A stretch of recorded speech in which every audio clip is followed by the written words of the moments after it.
Hello, everybody. It's Brian Devine here with your TopLine live at 5 once again. So welcome, and I'm very excited to have you today because we are going to be talking about websites. Now, I know it doesn't sound very exciting, interesting, or unique, but here's the thing that I've been seeing consistently is that we run really great campaigns to a website that doesn't have all of the pieces necessary to turn a visitor into a patient. So we've got to make sure that we have that in place. Now, you remember we've talked in some of the other Live at 5 videos here about the top 3 things that people do when they are given a referral and they decide to look you up. And again, they're going to do that on their phones. So we have to make sure that we cover those 3 things. And those 3 things are website. So the first thing I do is I check out you on your website, so that better be good. And then they're going to check out your reputation online, and that better be rock solid. And then, of course, they're going to look at your Facebook fan page. So please make sure that that is active. But I've realized that we really didn't talk too much about the website and how you can make sure that you've got all the pieces in place to get a visitor, a referral, to then call you. So what are those pieces? Now, I'm going to break it down in just a few because I don't want this to be like a 30-40 minute training here, because I've actually done those. I've been at the big events, and I've done huge trainings on websites. So let's just try to cover some of the really clear things that you can do, and you can look at your current website and possibly just make some quick changes and improve the odds of having someone who visits your website call your office. So the first thing that we want to do is we want to make sure that you have just a clean, clear, professional looking website. Just not a whole lot of random stuff and things flashing all over the place. Just nice, clean, and clear. And we want smiling faces, and smiling faces are proven, no matter what the industry, they're proven to get people to feel positive and take whatever action it is that you're asking them to take. So that means that we want to have smiling faces with people looking at the camera, or in the case of a website, it feels like they're looking directly at you. Now, we don't have to have every single picture that way, but try to start there, have a nice picture that has somebody looking directly at the viewer, and you can kind of mix and match from there. But the more people connect with eyes, the better off you are. So number 2 is we've got to make sure that your phone number is in the top right-hand corner of every single page on your website. Do not make people look for it. I've had people say, oh, most people know they can just click on the Contact Us page. And this is true. But why make them take the extra step? Give them the phone number on every single page, because you don't know at what point they're going to be surfing your website and they're going to go, okay, I think I'm going to give them a call. What's their phone number?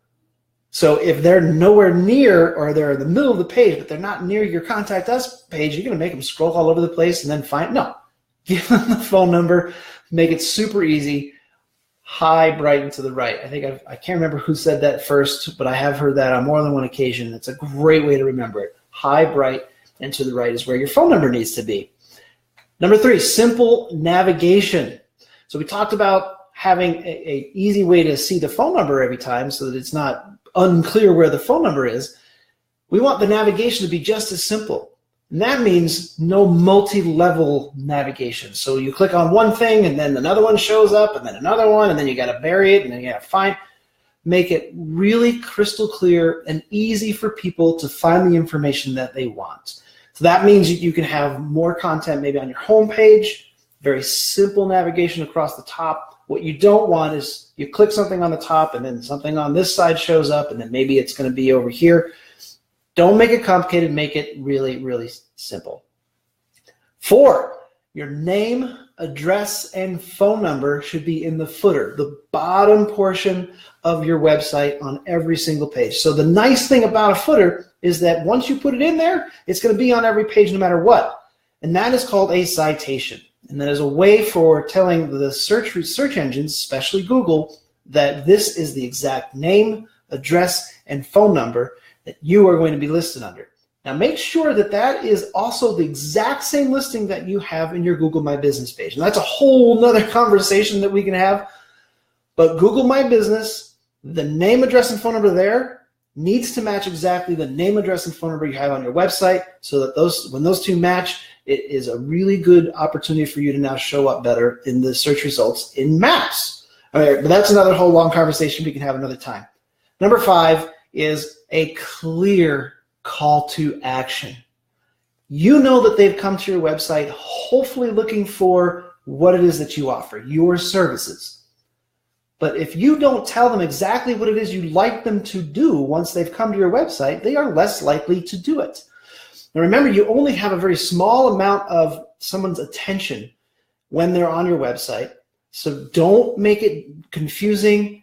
Don't wonder or have them wonder what it is that they should do next. Just tell them. Make it so crystal clear. And the way I like to describe it best is you just put on your website, do this to get that. Now, once you have that in place, you can play with the language and make it more colorful and more specific to you and your practice and what feels right. But the idea here is that you are telling them, do this to get that. Call today to get your free exam. That's simple. So that's the call to action. Now, I decided to throw in a little extra, I call the 5.5 part of my list here, and that is get an SSL certificate. And the reason that I'm suggesting an SSL certificate is because Google and Firefox, they have their browsers now make it crystal clear if you do not have an SSL. And an SSL is secure socket layer, and it's a way to protect the information that is being delivered through your website. And when you don't have an SSL, it used to really not matter. I didn't push this at all until very recently, where now they put this big red warning sign that says not secure. And Firefox goes so far as to say, warning, don't put information onto this website. So I highly recommend that you make sure that you have an SSL. And I think that covers everything. I'd be more than happy to walk you through anything. If you have any questions, please feel free to ask. Let me know what you'd like to learn more about. And maybe next time we'll do a quick walkthrough of a website, and you can kind of see all the different 5.5 things that you want to make sure your website has. That's it for me. Thank you so much for joining me today. Have a great night. Bye for now.